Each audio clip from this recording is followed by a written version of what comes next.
How many times have you had to bite your tongue to keep from saying, I told you so? Or, I warned you this could happen? Too many times to count, I'm sure, but I think it's a mistake for us to rely on this cover your butt type of approach to safety. Let me explain. Hey there, safety friends. Welcome to the Safety Geek podcast. I'm Bri Sargent, CSP and 20-year safety professional. After spending years training safety leaders across the globe for a large corporation and creating safety programs from the ground up over and over again, I am now sharing my processes and strategies with you. At the Safety Geek, you will learn how to manage an effective safety program that increases your management support and employee engagement, all the while helping you elevate your position and move up in your career. If you're ready to step into the role of a safety influencer and leader, you're in the right place. Let's get to it. Hello, my safety friends. How are you doing today? I hope everybody is doing well. I'm actually recording in a brand new podcast studio at the offices that I rent for the Safety Geek. So if it sounds a bit different, we are working it out. Hopefully it all works out very well. This is actually the second time I am recording this podcast because the first time it did not turn out so well. So hopefully this time you're getting some good audio. So today I want to start off with a story, and it is about a job interview that I sat through. And this was very early on in my career, and the two people that were interviewing me were actually from the head office of this organization, and they were hiring a dedicated safety person for the local office. And this was the very first dedicated safety job that they were hiring for, that the location just had never had a safety person before. So they were expressing the struggles that they knew that would come with the job. They didn't want anybody to be blindsided. Basically, what they were telling me was what I would call selling safety to the management team. What they said was that there would be plenty of low-hanging fruit. I love that saying. In the beginning, and there would be plenty for me to get by, and I would have, huge success probably my first year or so. They said, but after that, there's going to become a point, especially with this management team, that you're going to have issues in getting them to buy into safety and getting them to actually do what you're telling them to do. And one of the guys said, yeah, so those things are just going to go on your I told you so list. And at the time, being new in the field, I thought it was funny. I thought it was really cute. And I was like, yeah, I guess you really do have to cover your butt and say, I did tell you that before, right? And over the years, though, I've seen this mentality just kind of proliferate our profession. The, they won't do it. I'll be able to say, I told you so later. And I think that this is a huge mistake. Not just because when you get the opportunity to say, I told you that would happen, it means that something bad has happened, right? There was an accident, an injury, maybe a fine or some property damage, right? Obviously, that's an issue. But I think it's a bigger mistake for us to be doing that. And let me explain why I think that this common mistake is an issue. So first, what it does is it develops a cover your butt type of mentality. Now, I totally agree that everything we do should be documented, but mostly because we have human brains and we can't be expected to remember it all. And I can go into the whole psychology of memory and all of that good stuff, but that's really why I like to document stuff, is one, to prove to a regulatory body that we did actually do it, and two, because I don't expect myself to remember 5 years in the future or whatever, right? So I do agree with documentation. But to document just so that way in the future you could say, I told you, see, here it's documented. It actually kind of shifts your thoughts and your mindset about your work and about your job. And if you think about it, waiting around to say, I told you so, is basically just a negative mindset, and it puts a cloud over everything you do. And the first result of having that negative mindset is actually you get physically affected by it. It increases your stress. It actually causes little microaggressions in your brain. It could cause a little bit of paranoia, like, are they out to get me? Are they trying to prove that I didn't do it? And all of that, when you build it up, it can lead to health issues. So if you kind of feel like this is where you're living right now, and the ideas that I give you to help change your mindset around it don't work, then I would highly suggest that that's an environment that you don't want to work in for your own physical well-being, right? So just think about that too. So sometimes I truly believe that every management team can be changed, but I also understand that that change does take time. And sometimes your health and your mental well-being can't wait out that time. So I get that. And there are ways that you can easily move on. Now, the second downside of having this cover your butt type of mentality is that it actually becomes a habit. So let's say that you have a safety initiative, you have a project you're working on, you're trying really hard to get it approved. You see the hazard, you see the potential risk, you see what it would cost the company. But the management team or the employees or whoever, they don't see it the way you do. And you're constantly having to try to convince them, and they just literally won't do anything about it. You've seen it, right? Like you've seen that hazard that you tell them about over and over and over again, and they do nothing. And eventually what'll happen is that you fall into this, I've done everything that I can mentality. So now it's up to them. It's their problem. I told them about it multiple times. The problem is that this way of solving it, of just throwing your hands up and saying, I'm done, it can become a habit, right? So that the next time something comes up, maybe you're not trying as hard. You get the same pushback as you did on the first initiative, and then you go, okay, well, they're just going to treat it the same. So I'm not going to waste my breath. I'm not going to stress out over it. I'll just give up earlier, right? And then that habit of giving up actually gets strengthened. And then you start giving up more frequently and you start giving up faster. So instead of actually putting in all of the effort, you're not putting in as much effort, and then you become less effective at your job. So those are the results of I told you so. And the other thing I want you to think of is let's really talk about what this I told you so means. And I'm using that as an example. You could use this same term and say it's like, I've done all I can, they won't listen, my management team will never support safety, all of those terms, right?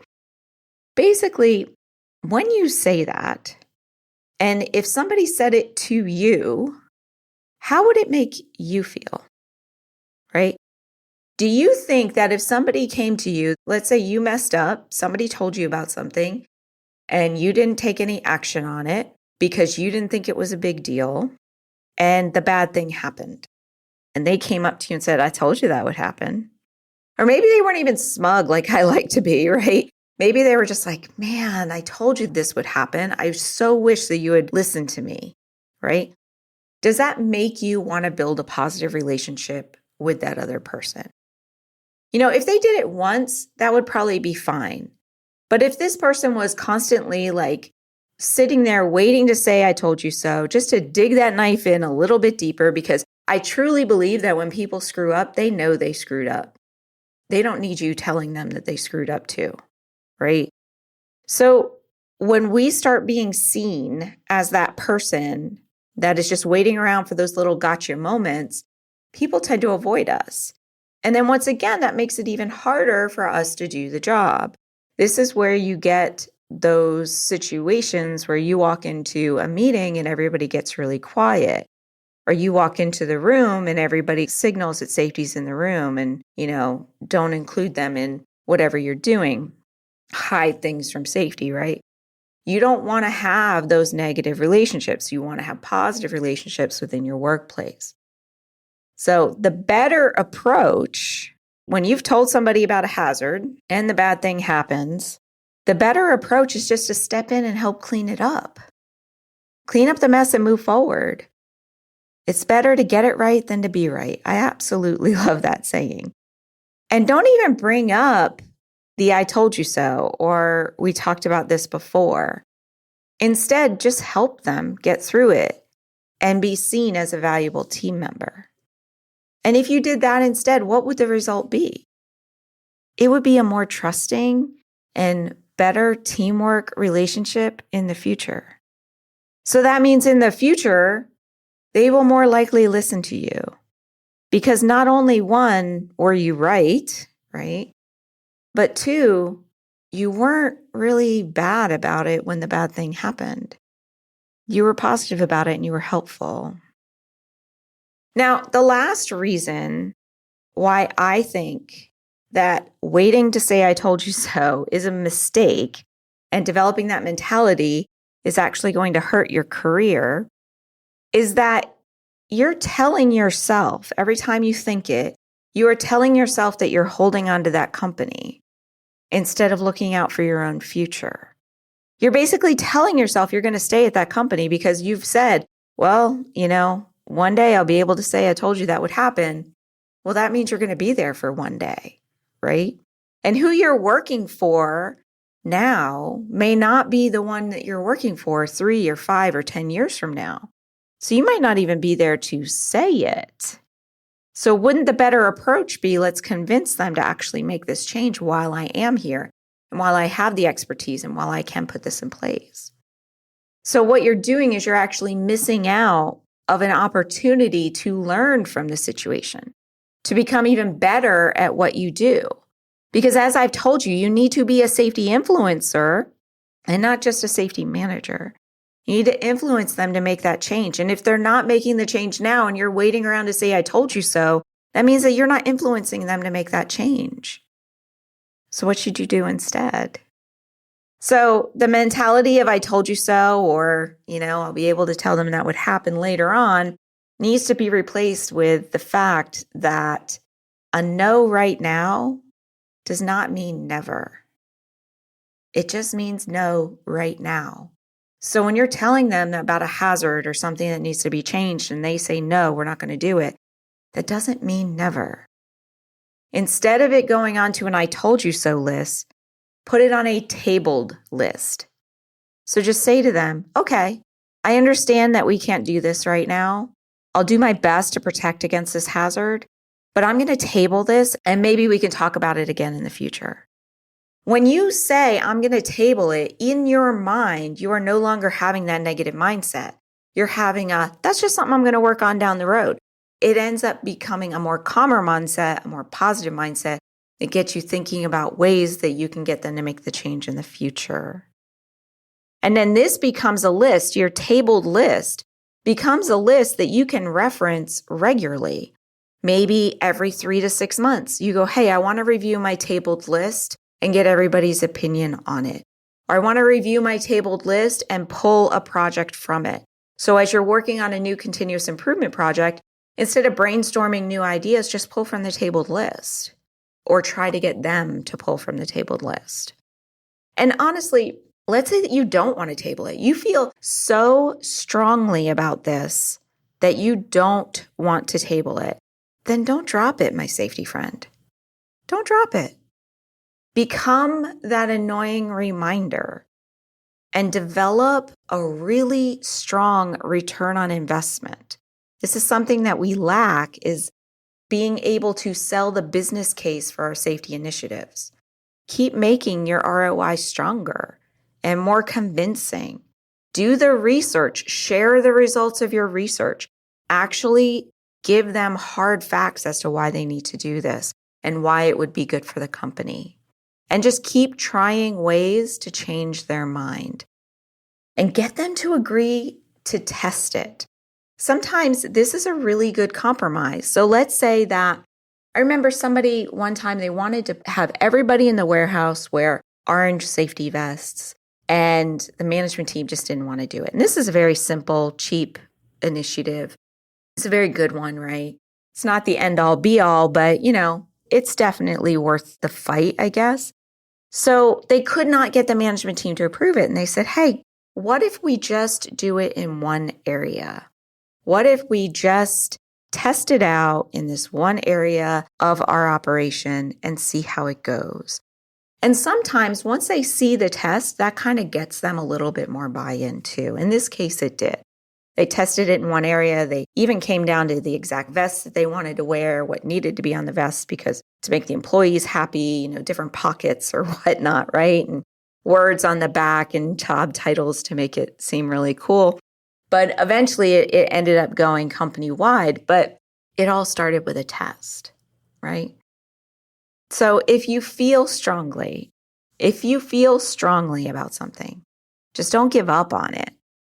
And what I want you to walk away from today's episode is a way to handle these tough situations that keeps you moving forward instead of backwards, especially when they're not taking your advice. You are the subject matter expert. You know what could happen. You know how to solve the problems. I get that. But we have to be the influencers. And we have to make sure, too, that you are using these situations to build stronger relationships. And number 3, I don't want you to ever give up. And sometimes when you have that I told you so mentality, that is a give up. That's saying, I'm done trying. And remember, safety management is a process, my safety friend. It's just a series of small baby steps. So take your small win. If they won't let you do the entire project, but they settle with one small part of it, take your small win. You can always build on it after that. Alrighty, my safety friend, that is all that I have for you today. And I hope the sound is really good. And if it is, I will see you next week. Bye for now. Hey, if you're just getting started in safety, or you've been at this for a while and are hitting a roadblock, then I want to invite you to check out Safety Management Academy. This is my in-depth online course that not only teaches you the processes and strategies of an effective safety management program, but how to entwine management support and employee participation throughout your processes. Are you ready to finally understand exactly what you should be doing and ditch that safety police hat forever? Then you have got to join me and your fellow safety scholars over at Safety Management Academy. Just go to thesafetygeek.com/SMA to learn more and to get started. That's thesafetygeek.com/SMA. And I will see you in our next students only live session. Bye for now.